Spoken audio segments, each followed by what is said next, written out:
Pierre Palmade est dans la tourmente depuis le tragique accident de la route qu'il a causé le 10 février dernier et qui a coûté la vie au bébé d'une femme enceinte de 6 mois. Le comédien, qui a reconnu qu'il avait pris le volant sous l'emprise de stupéfiants, se remet actuellement de son AVC avant son placement en détention provisoire. Depuis, la plupart de ses amis du milieu lui ont tourné le dos, comme Muriel Robin ou encore Michel Larocque. Pierre Palmade @Docteur. Si ces dernières ne se sont pas exprimées publiquement à propos de l'affaire, d'autres ont fait part de leur colère et leur déception.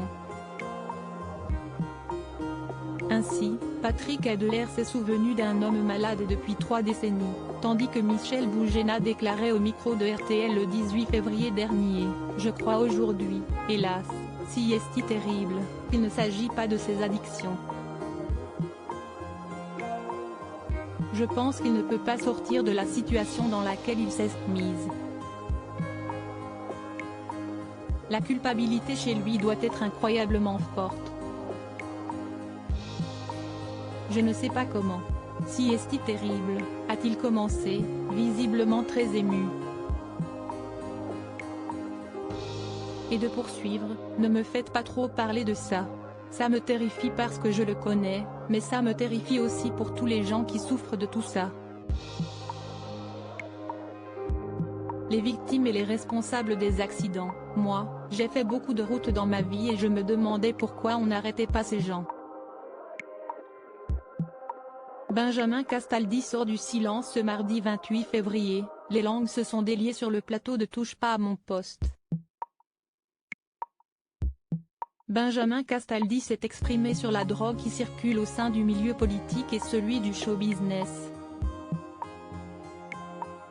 L'occasion pour lui de dénoncer un beau bal de faux CLS concernant l'utilisation de la drogue dans le métier.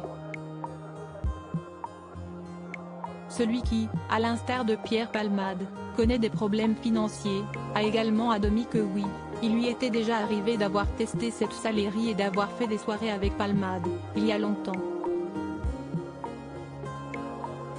Benjamin Castaldi @C8 Mais contrairement à Pierre Palmade, Benjamin Castaldi a eu la chance de ne pas être tombé dedans.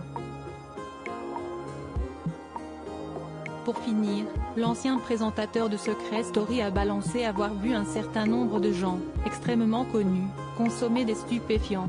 C'est un secret de polichinelle, a-t-il révélé. Une vie gâchée par les addictions. C'est lorsqu'il monte à Paris, à la fin des années 80, que Pierre Palmade découvre la vie mondaine et les paradis artificiels. Pourtant bourré de talent, le comédien devient très vite dépendant aux drogues, notamment à la cocaïne et finit par délaisser son métier pour vivre une vie d'excès. Malgré plusieurs cures de désintoxication, Pierre Palmade n'a jamais réussi à se défaire de ses démons, ce qu'il paye à présent très cher.